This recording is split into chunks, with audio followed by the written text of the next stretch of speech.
Bem, pessoal, aqui é o professor Demer de Física do IFP Campus Parnaíba. Estamos fazendo aqui um preparatório aqui para as provas da UBR. É uma série de vídeos que eu vou gravar de algumas questões relacionadas com Física. E agora eu vou falar especificamente das questões 1, 2, 3, 8, 9 e 12 que aconteceu da UBR 2017. Bem, a prova de 2017 ela foi um pouco diferente da do ano passado, 2018. Porque na prova de 2017... ela é uma fase única, enquanto na 2018 nós tínhamos duas fases. Esse ano de 2019 também vai ocorrer em duas fases, certo? Então, essa prova que nós vamos fazer agora, as questões de física, ela já tem um nível já de classificação já direta. Só tem uma fase, certo? Então, tem questões um pouco mais complicadas. Enquanto na primeira fase geralmente é mais fácil. Então, a prova de 2019, que vai acontecer essa semana, primeira semana de junho de 2019, a primeira fase é uma prova mais fácil do que essa que nós vamos fazer agora, certo? Mas ela serve como parâmetro para a gente fazer, já estudar para outra fase, para os alunos conseguirem passar. Então vamos lá, fazer elas. Bem, vamos falar da primeira questão. A primeira questão fala o seguinte: indicados para aplicações que exigem alto nível de precisão na execução de posicionamento, os motores de passo são atrativos para serem empregados em manipuladores robóticos. Por exemplo, uma importante característica desse tipo de motor é a quantidade de passos por revolução. Considerando um motor com capacidade de realizar 200 passos por revolução, qual é a variação angular do eixo desse motor em cada passo? Bem, isso aqui é uma questãozinha. Vou botar a caneta aqui. Questãozinha simples, né? Todo mundo sabe já que uma revolução em graus ela vai corresponder a 360 graus. Esse motor de passo, ele tem a capacidade de, a cada tensão, ele ir uma certa quantidade fixa de passos. Então ele pode ser, dependendo do motor, ele vai ser bastante preciso. Então nesse caso aqui, como o ângulo vai ser de 360 graus e a questão fala que ele tem 200 passos, ou seja, 360 graus, ele vai percorrer a 200 passos, certo? Então ele quer saber qual é o ângulo a cada passo, ou seja, em um passo, qual vai ser o ângulo, né? Aí a 200x igual a 360. Aí aqui nós temos 360 dividido por 200, que vai dar 1,8 graus. Então a alternativa correta aqui seria a letra B, certo? Bem fácil, né? Passando para a segunda. As associações de elementos mecânicos muitas vezes são necessárias para a transmissão de movimentos. Essas associações são utilizadas em sistemas robóticos para obter a movimentação das partes ou do próprio robô.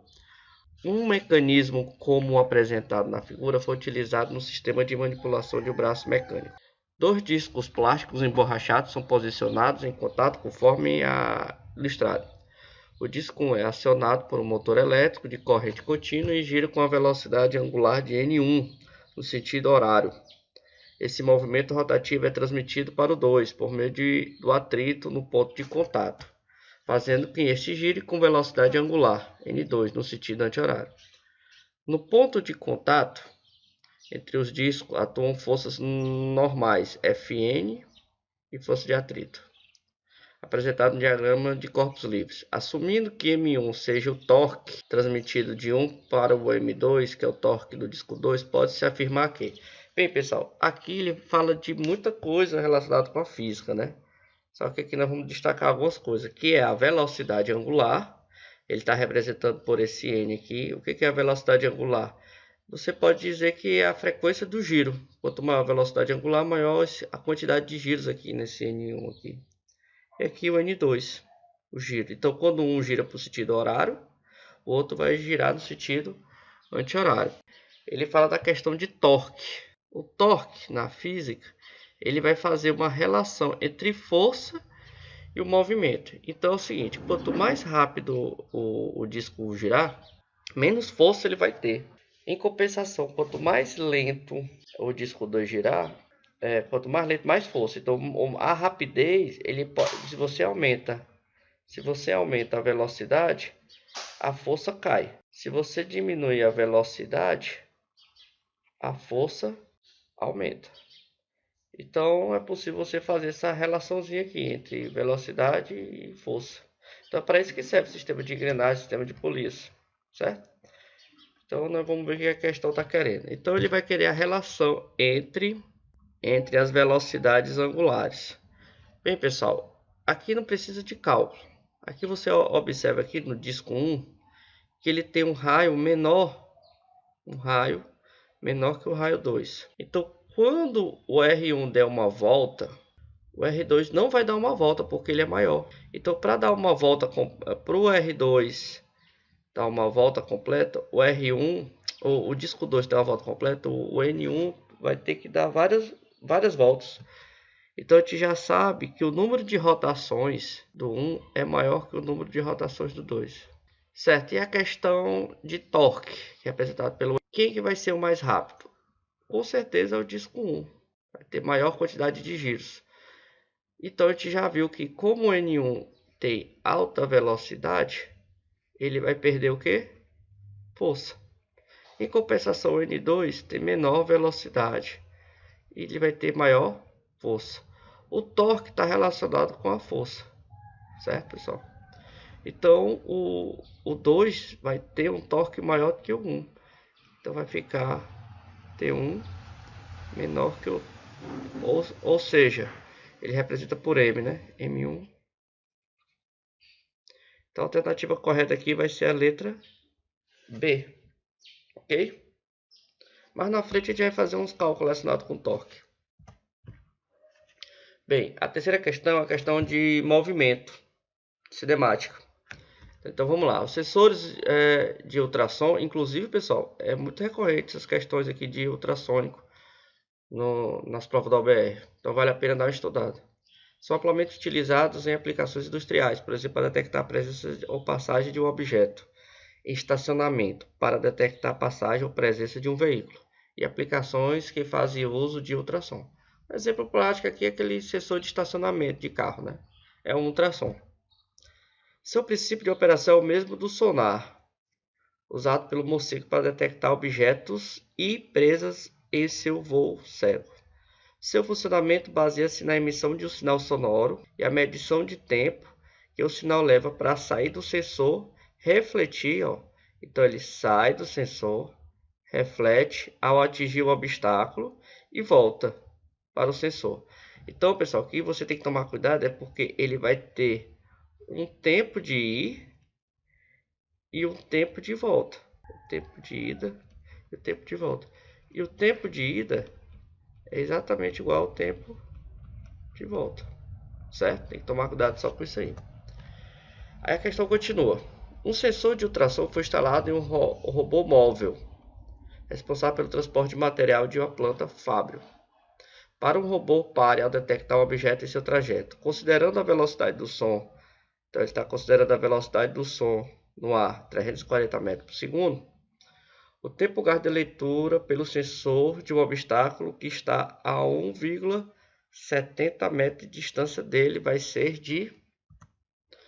Bem, pessoal, então vamos lá. Ele te dá alguns dados da questão, né? Então bora lá. A velocidade do som é de 340 metros por segundo. Porém, a distância do ultrassônico para o objeto é de 1,7 metros. Só que a gente já viu que o som ele vai ter que ir e voltar. Então você vai ter que multiplicar isso aqui por 2. Então, na verdade, o sinal aí vai ter que andar 3,4 metros. Como se trata de uma velocidade constante, é um assunto de MRU. Movimento retilíneo uniforme. O movimento retilíneo uniforme, a gente pode utilizar a fórmula da velocidade média, como ΔS dividido por ΔT. Então ele quer saber o tempo? Então bora lá. O espaço é de 3,4. E a velocidade, né, que a velocidade vai passar para cá e o tempo vai passar para cá, voltando, né? Então, a velocidade aqui vai ser de 340 metros por segundo. Aqui está em metros. Então, vamos botar para cá. Nosso ΔT, transformar em notação científica. Vamos treinar? Não, vamos treinar a notação científica, é sempre bom. 3,4 vezes 10 elevado a 0. E aqui vai ficar 3,4 vezes 10. Como eu tirei duas casas, aqui vai ficar mais 2. Esse vai embora com esse. Então o tempo vai ser 10 elevado a menos 2. Menos 2 o quê? Segundos. Que é a mesma coisa de 0,01 segundos. Só que a questão ela está querendo em milissegundos. Então em milissegundos é só você multiplicar por 1000. Multiplicando isso aqui por 1000 vai dar 10 milissegundos. A resposta correta aqui vai ser a letra C. Bem, bora passar para a questão 8. Tomar cuidado com ela que ela tem dois tipos de movimento. Então eu falo o seguinte. Um carro autônomo tem sensores que detectam carros e obstáculos na pista a uma distância de 50 metros. Então, deixa eu pegar a caneta aqui. 50 metros. Então, o sensor ele vai detectar o objeto se tiver 50 metros na frente dele. Para teste de frenagem, quando o obstáculo é detectado, o carro freia imediatamente sem derrapar. Os freios do carro autônomo conseguem desacelerar cerca de 4 metros por segundo. Suponha que, à frente do carro autônomo, na mesma pista, há outro carro na mesma direção e sentido, com velocidade de 72 km por hora. Se o carro autônomo está a 108 km por hora, a uma distância de 80 metros do outro, quanto tempo os sistemas de carro autônomo levarão para detectar o carro da frente e frear completamente? Então, olha, esse aqui é o carro, ele está a 72 km por hora. Já esse outro aqui está a 108 km por hora, é o carro autônomo. Eles estão indo com a mesma direção e a distância entre eles é de 80 metros. Só que o sensor só detecta a partir de 50 metros. Ok? Então ele quer saber o seguinte. Quanto tempo, então ele quer saber o tempo, o sistema do carro levarão para detectar o carro. Então tem um tempo para detectar o carro, porque ele está a 80 metros e o sensor só pega 50.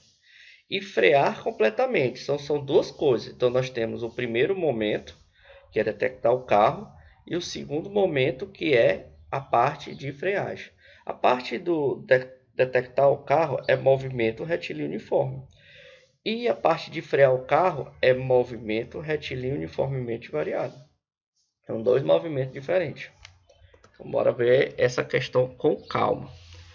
Então, a primeira coisa que a gente faz é transformar para as unidades, porque nós temos aqui 80 metros, 50 metros, ele está te dando a aceleração 4 metros por segundo ao quadrado, e aí a velocidade 72 km por hora e outro 108 km por hora. Então é interessante transformar logo para metro por segundo.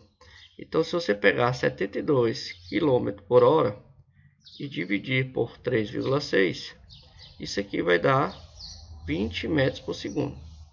E se você pegar 108 km por hora e dividir por 3,6, isso vai dar 30 metros por segundo. Certo? Então, esse carro aqui, que é o autônomo, está mais rápido, né? 30 metros por segundo. Porque senão, ele nunca iria alcançar. E o táxi está a 20 metros por segundo. E a distância entre eles é de 80 metros. Certo? Então, ele só vai detectar quando ele atingir esses 50 metros. Então, eu tenho que saber quanto tempo vai demorar para ele atingir os 50 metros. E para isso, eu vou criar as funções horárias do carro A e B. Vamos chamar isso aqui de A e isso aqui de B. De modo que eu vou dizer que a distância entre A e B seja de 50 metros. Certo? Eu quero que a distância seja de 50 metros. Então eu tenho que pegar SA menos SB, 50 metros. Quem é o SA? É o carro A. É o carro A.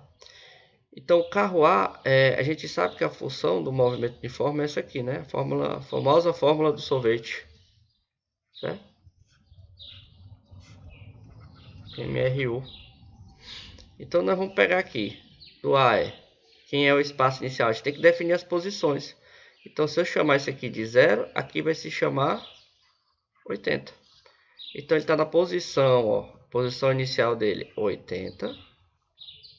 Mais, qual é a velocidade dele? 20t. Menos, qual é a posição inicial do B? Nós chamamos de 0 a posição inicial dele, 0. Mais, por que mais? Porque está na mesma direção. 30t. A diferença entre eles tem que ser 50. Então vai ficar assim, ó, 80 mais 20t menos 30t igual a 50. Esse 80 passa para o outro lado, né? E aí vai ficar menos 10t igual a 50 menos 80. Então, t vai ser menos 30 dividido por menos 10. Menos com menos é mais. Então, o tempo aqui vai ser de 3 segundos. Esse aqui, pessoal, é o tempo do primeiro momento. Que momento é esse? É o momento em que ele vai detectar o carro. Certo? Primeiro momento. Agora ele vai ter que frear. Ele vai ter que frear. Se ele vai estar em qual posição? Ele vai estar na posição 50. Mas aí, no movimento retilíneo uniformemente variado, nós temos a função da velocidade. A vezes t. Pronto. Qual é a velocidade final quando ele vai parar? É 0. Qual é a velocidade inicial que ele estava? O carro autônomo estava a velocidade de 30. Menos por quê? Porque é uma desaceleração, certo? Desacelera aqui, ó. Desacelera. Menos 4t. Então, 4t igual a 30. T igual a 30 dividido por 4. Certo? Aí nós vamos dividir. 30 dividido por 4 vai dar 7,5. Então ele vai demorar 7,5 segundos. Essa parte aqui é o segundo momento. Assim você vai somar. Nosso tempo total vai ser os 3 segundos, que é o primeiro momento, mais 7,5 segundos, que é o segundo momento.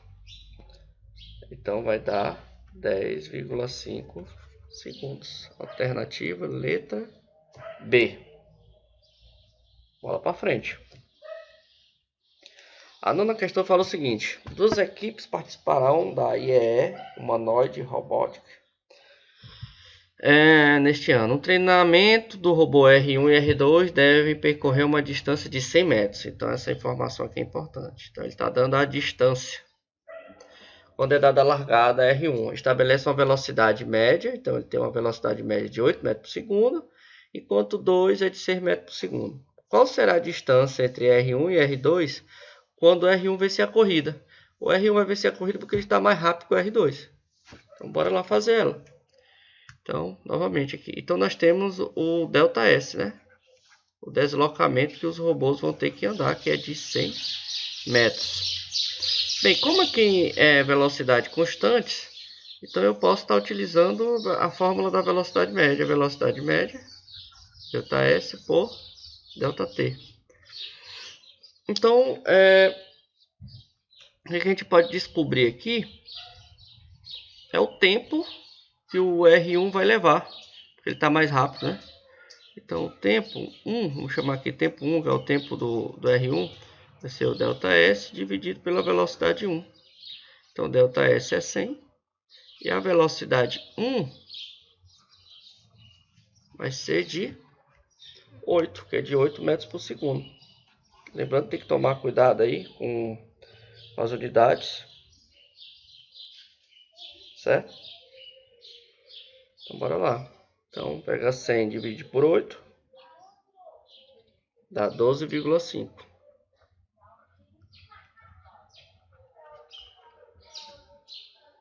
Certo? Então ele vai levar 12,5 segundos. Esse tempo aqui, a gente vai utilizar esse tempo aqui para ver quanto que o robô 2 andou. Continuando pegando aqui essa formulazinha aqui, o ΔS vai ser igual a velocidade 2 vezes o tempo. E a velocidade 2 é do robô 2, que é de 6. E o tempo é de 12,5. Certo? Então, você pega agora 6 vezes 12,5. Então, vai dar 75 metros. Bem, como a gente sabe que a distância foi de 100 metros, você pega os 100 metros, menos 75 metros. Esse aqui vai ser do robô 2, certo?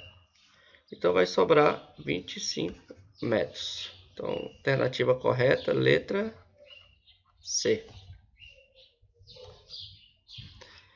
Vamos para a questão 12. Questão 12, pessoal. Ela é grande, mas não é difícil. Só precisa de um pouco de atenção, para não dar uma mancada, porque ela é grande, então é só organizar. Então, eu falo o seguinte. Os motores elétricos convertem a energia elétrica em energia mecânica. Na robótica móvel, os motores elétricos de corrente contínua são muito utilizados. O motor elétrico de corrente contínua de potência, então ele te dá uma potência, vai ser necessário, e tem uma rotação nominal de 6.000 RPM, rotações por minuto. Foi utilizado para movimentar o sistema de locomoção de robô móvel. O motor foi utilizado para acionar o disco 1 do conjunto de discos plásticos emborrachados e acoplados, representado na figura. O torque, força vezes metro, que é força vezes distância, que é newton vezes metro, transmitido pelo motor ao eixo do disco 1. Pode ser determinado a partir da relação de potências e rotações. Então, ele te dá a função entre a potência, certo? Potência, frequência aqui, angular, e a relação entre o torque e potência, está aqui. Supondo que não há perdas de potência ou escorregamento entre discos, e sabendo que o disco 1, o disco 1 tem raio de 10 mm e o disco 2 tem raio de 50 mm, a relação de transmissão do par de disco, então dá a relação aqui, ó. Portanto, pode-se afirmar que, né? Então, te dar as alternativas aqui. Então, bora para o cálculo dela. Aqui a gente vai ter que voltar só para me pegar os números aqui. Então, nós temos aqui 6.000 RPM. Ok. Então, as rotações do motor. Tá aqui, ó. 6.000 RPM. Certo? Vamos voltar aqui e ver a questão da relação. Um tem raio 10 mm e o outro 50. Então, o R1 10 mm e o R2 50 mm. Então, a gente vê aqui que é 5 vezes mais. A gente não precisar fazer muita conta, a gente pode utilizar essa relação. Então, a gente já tinha visto nas questões anteriores, né? Quanto maior o tamanho aqui, né? Ele vai diminuir proporcionalmente aí. Então, se o 2 aqui é 5 vezes maior do que o 1, quer dizer, então, que as rotações deles vai ser 5 vezes menor. 5 vezes menor. Então, o motor 1 é igual do disco 1. Então, quem vai ser as rotações do 2? Fácil. Quem que vai ser mais rápido? 1 ou 2? Mais rápido vai ser o 1, que é menor. Então você tem que dividir. Então a gente pega aqui 6.000 RPM e divide por 5, ó. 5 vai dar 1.200 RPM. Aqui nós vamos ter duas possibilidades, letra A e letra C. Como é que você vai saber? Bem, duas maneiras, por eliminação. Eliminação como? Ele está dizendo que o torque dos dois vão ser iguais. E a gente sabe que o 2 vai ter um torque maior. Então, com certeza é a letra C. Ou então, direto através da conta. Então, bora dar uma olhadinha aqui na relação. 2πn 60, né? Então, ele está dizendo que a potência é 2πn 60 vezes T, o torque. Então, a potência dos dois vão ser iguais. A potência vai ser conservada e vai mudar o torque. Então, a potência, ele diz na questão que é 10 watts. Então, a gente bota 10 igual 2π. Vamos falar do motor 1, do disco 1, né? Disco 1. Então, o disco 1 ele vai ter 6.000 dividido por 60. Então, a gente dá para simplificar aqui. Aqui fica 5. Aqui fica 100. Então, vai ficar aqui, ó. 5 igual a 100π vezes T1. Então, T1 é igual a 5 dividido por 100π. Simplificando, dividir tudo por 5, vai dar 1 sobre 20π, que é 1, ó. 1 sobre 20π. Então, letra C. Se quiser fazer aqui, no disco 2, eu não vou fazer, mas eu só vou dizer que você pega a potência, aqui 1.200, que a gente já calculou, dividido por 60, T2. Aí você faz o cálculo e vai chegar nessa conclusão aqui, ok? Então, pessoal, é só isso.